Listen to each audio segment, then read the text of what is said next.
My Little Pony Equestria Girls Through the Mirror. We're going to be reading chapter 1 today, The Princess Summit. Thank you, Miss Garcia. The castle of the Crystal Empire sparkled brilliantly in the midday sun. Ponies pranced around the kingdom, running their daily errands in the market or playing outside in the gorgeous weather. In fact, every pony was so busy that they didn't notice that 7 visitors from afar had just arrived through the front gate. It was 6 ponies and 1 small dragon, to be exact.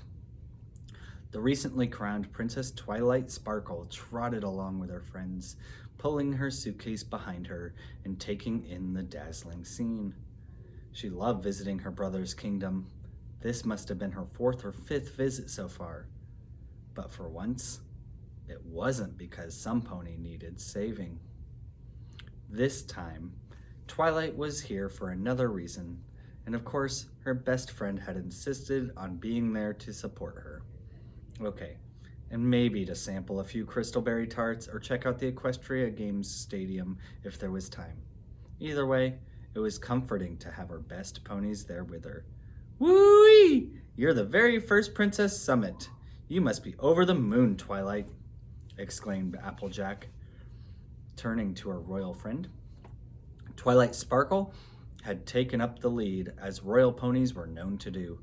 Twilight furrowed her brow in concern and looked at her crew. Well, I am excited, but to be honest, Twilight stalled, then admitted, I'm a little nervous too. Twilight hadn't been a princess for very long, after all. Even after everything she'd learned from Princess Cadance and the Crystal Heart spell, she still felt that there was much more to discover every day. Twilight hoped she would have something to contribute to this Princess Summit.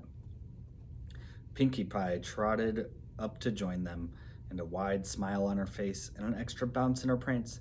You're just nervous-sighted. Her curly fuchsia mane bounced wildly as she spoke.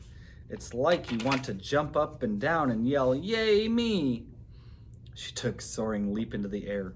A ray of sunlight glinted against her pearly white smile and sparkled. All of a sudden, she became serious and her face fell. But you also want to curl up into a teeny tiny ball and hide at the same time. Pinkie fell to the ground and curled herself up, rocking back and forth. Rarity and Rainbow Dash exchanged a skeptical look at the dramatic display before Pinkie Pie popped up and patted Twilight reassuringly. Don't worry, Twilight. We've all been there, Pinkie said knowingly. Fluttershy, who had floated into the air for a moment to stretch her pale yellow wings, landed gracefully on the ground. I'm up there almost every day, she agreed in her soft voice. Up front, Twilight Sparkle took in her surroundings with just the slightest trace of hesitation. Even though she had visited the Empire several times before, the first glimpse of the Crystal Castle was always stirred something inside her. It was just so big and beautiful and intimidating. She took a deep breath and kept walking. Applejack, who was trotting right beside her, noticed Twilight's frown. She was just about to toss a few more comforting words the princess's way, and then Rarity gasped in shock, stopping all 6 ponies in their tracks. Sorry, darlings, but I just noticed that Twilight's not wearing her crown.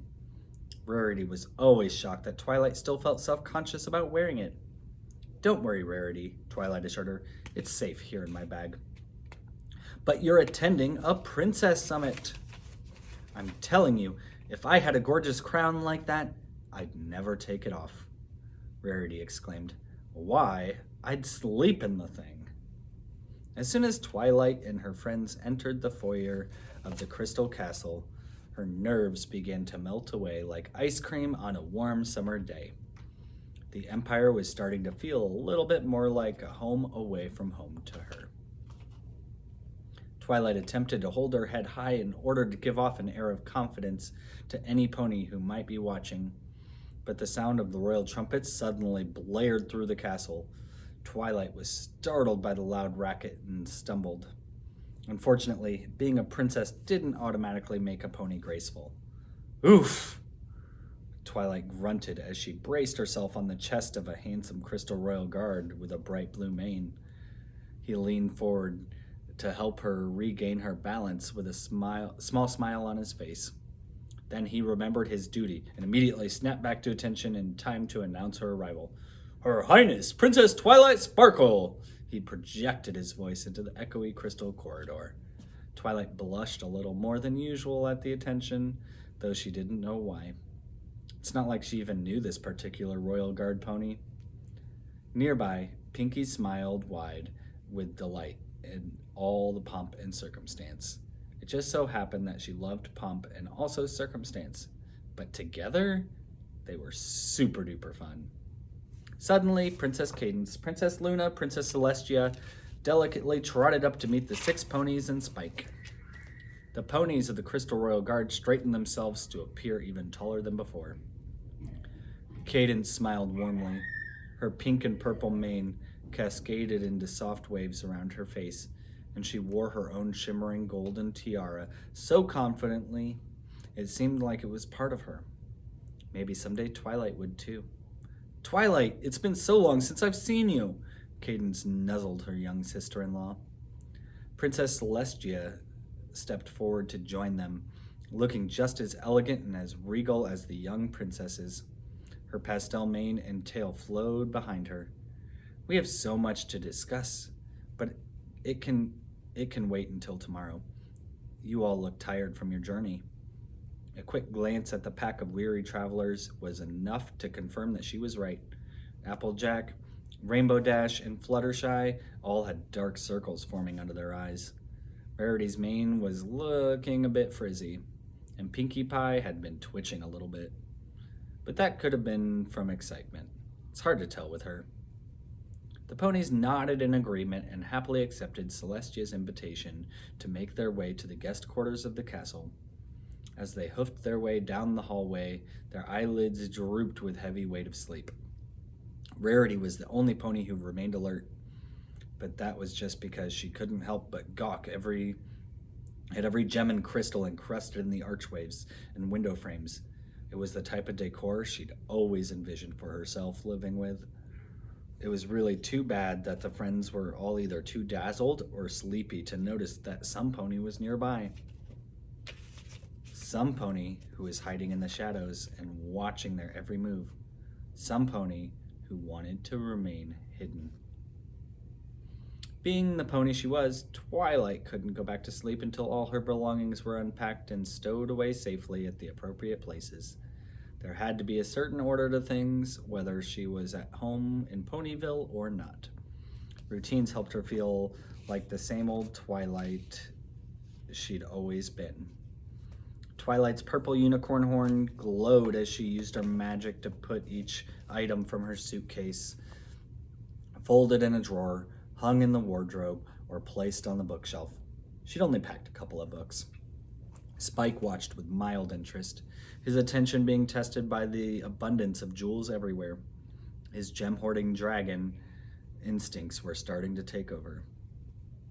Twilight lifted the princess crown from her bag and tried to position it on her head. The delicate gold tiara supported shimmering magenta gemstone, an element of harmony, a very powerful stone infused with magic. But instead of looking pretty like Cadance's, the shining tiara dipped awkwardly down to one side, smushing Twilight's bangs.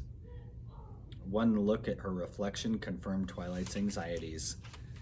She was no princess, and here she was at the Princess Summit, a summit of princesses.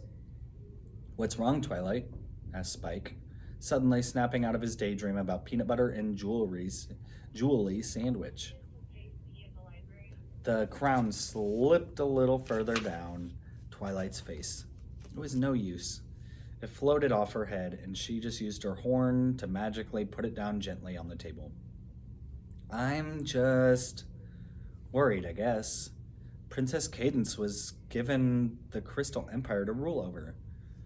What if now that I'm a princess, Celestia expects me to lead a kingdom of my own?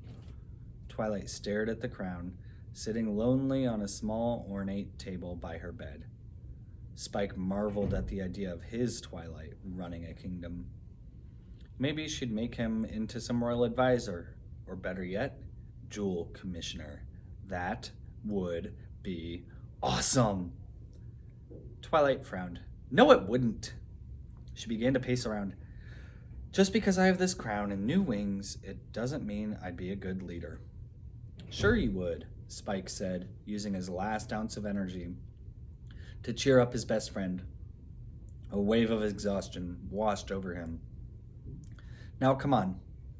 You should get some shut-eye. Big day tomorrow. And with that, he crawled into the tiny bed that was set up next to Twilight's and made himself snug in his blanket.